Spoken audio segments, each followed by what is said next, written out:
भाई तुम सबको पता है भाई फोर आर्म्स बहुत ज्यादा अट्रैक्टिव लगते हैं अगर वो अच्छे से डेवलप्ड हो और तुम लोगों ने टी शर्ट पहनी हो, ठीक है, तो ऐसे में फोर आर्म्स बहुत ज्यादा अट्रैक्टिव लगते हैं। एसेसरीज तुम पहनोगे कहीं ना कहीं, अगर तुम्हारे फोर आर्म्स अंडर डेवलप्ड है तो फिर तुम्हें टी शर्ट भी तुम लोगों पे स्लीपर बिल्ड ऐसा लगेगा, है ना, टी शर्ट लटक रही है कहीं डंडे पे। तो फोर आर्म्स को ट्रेन करना बहुत जरूरी है। लेकिन फोर आर्म्स के लिए मैं तुम्हें एक ऐसी टेक्निक बताने वाला हूँ, ऐसी कुछ चीजें बताने वाला हूँ जो तुम लोगों को तुम्हारा गेम चेंज करेगी। तुम्हें अलग से ट्रेन करने की जरूरत नहीं पड़ेगी, तुम लोगों के फोर आर्म्स अपने आप बिल्ड होते चले जाएंगे। पहली गलती जो बहुत लोग करते हैं ना, स्ट्रैप्स लगाते हैं। स्ट्रैप्स देखो तुम्हें पता है बहुत कम ही लोग लगाते होंगे, लेकिन अगर तुम स्ट्रैप्स यूज करते हो ना, तुम्हारे फोर आर्म्स तुम्हें अलग से ट्रेन करने पड़ेंगे। फिर अगर तुम लोग चाहते हो कि फोर आर्म्स साथ ही साथ बिल्ड होते रहे, तो तुम लोगों को जो मैं चीज बताने वाला हूँ सुन लेना अच्छे से।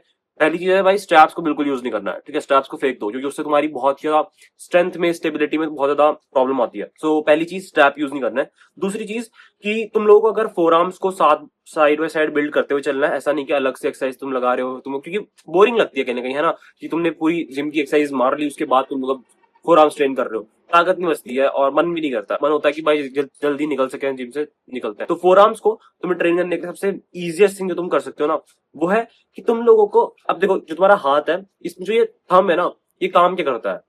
थंब बेसिकली तुम कभी बारबल पकड़ रहे हो तो इसको होल्ड करने का काम करता है, राइट। लेकिन अगर तुम ना इसको पुल मूवमेंट की तरह इधर को ले आओगे, लाइक तुमने डेथ ग्रिप सुनी होगी, ऐसे उस टाइप में नाम बोलते हैं उसको, ठीक है। अगर तुम लोग इसको पुल मूवमेंट्स में ना, जैसे कि तुम बैक मार रहे हो, तुम बाइसेप मार रहे हो, तो जब भी तुम डंबल या फिर बारबल को पकड़ते हो, तो अगर तुम ऐसे पकड़ने, इसको लॉक करने की बजाय इस अंगूठे को अपने साइड में ले आओगे, ठीक है, ऐसे करके पकड़ोगे डेथ ग्रिप में, तो तुम लोगों को जो ये फोर आर्म्स है ना, इनका इन्वॉल्वमेंट बढ़ जाएगा तुम्हारी एक्सरसाइज के दौरान, और वो स्टेबिलिटी और वो जो ग्रिप है उसको मेंटेन करने में मदद करेगा। फोर आर्म तुम्हारा इस तरीके से साइड बाय साइड ट्रेन होता चलेगा। बहुत लोग कहते हैं कि बैक की एक्सरसाइज में तुम लोगों को अंगूठे से पकड़ना है उस चीज को, और पुलअप्स लगाते समय नॉर्मल पकड़ना है। कुछ लोग करते हैं कि भाई ऐसे पकड़ते हैं, ठीक है, डेथ ग्रिप करके पकड़ते हैं। तो तुम लोगों को अगर फोर आर्म्स ट्रेन करना है, अगर साइड बाय साइड उसमें ग्रिप, स्ट्रेंथ, स्टेबिलिटी मेंटेन करते हुए चलना है, तो तुम लोगों को कहीं ना कहीं ये डेथ ग्रिप चाहिए, ठीक है, ताकि तुम लोगों के फोर आर्म्स भी ट्रेन होते रहे।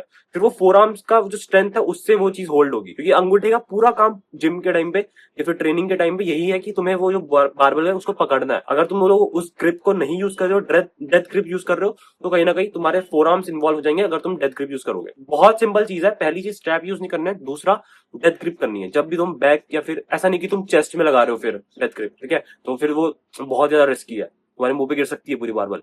तो फुल मूवमेंट्स में, यानी कि बैक, बाइसेप, ऐसे मूवमेंट्स में तुम लोग इसको यूज करो, डेथ ग्रिप को। अब तीसरी चीज जो कि बहुत ज्यादा कॉमन थी, एक टाइम पे बहुत ज्यादा पॉपुलर हो चुकी थी पिछले 1-2 सालों में, लेकिन अभी के टाइम पे बहुत ज्यादा अंडररेटेड हो चुकी है वापस से, क्योंकि बहुत लोग इस चीज के बारे में बात नहीं कर रहे हैं कि फोर आर्म स्ट्रेन करने के तुम लोग एक ग्रिपर ले लो।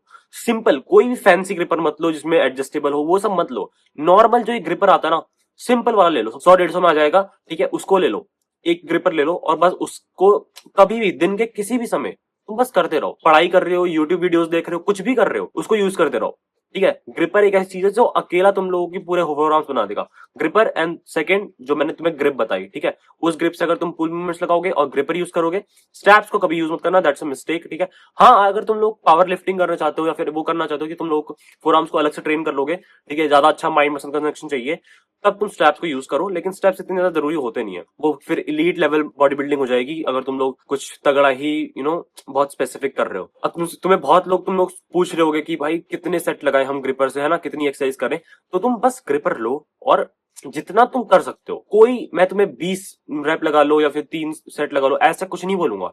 तुम्हें जब भी खाली टाइम मिलता है तुम इसे बस अपने बेड के बगल में रखो, जहां पे वो तुम्हें दिखता रहे, और जैसे तुम्हें दिख रहा है, तुम्हें याद आया, तुम लोग लगाना शुरू कर दो। ऐसा भी नहीं कि तुम्हें उसे अलग से कुछ करने की जरूरत है, राइट। तुम कोई और काम कर रहे हो, यूट्यूब वीडियोस देख रहे हो, मे भी पढ़ाई कर रहे हो, पढ़ाई करते करते भी तुम उसको यूज कर सकते हो। उससे ना तुम्हारा फोकस बिगड़ रहा है ना कुछ हो रहा है, फोकस इवन बढ़ता है ऐसी चीजों से। तो जितनी चीजें मैं बताई, ठीक है, जब तक तुम्हारा फेलियर ना आ जाए तब तक तुम लोग उसको लगाओ, उसके बाद रख दो, ठीक है। फोर आर्म एक ऐसा मसल ग्रुप है जो कि बहुत जल्दी रिकवर हो जाता है, इवन तुम रोज भी ट्रेन कर सकते हो, कोई दिक्कत वाली बात नहीं है। सो इन चीजों को तुम ट्राई करो, और तुम लोग के फोर आर्म्स पे तुम लोगों को अलग से कोई ट्रेनिंग करने की जरूरत नहीं पड़ेगी। चैनल पे नहीं हो तो सब्सक्राइब जरूर कर लेना, क्योंकि ऐसे ही काम की वीडियोस रोज आ रही है। That's it for this video, see you in the video, then keep hustling be a man, piece.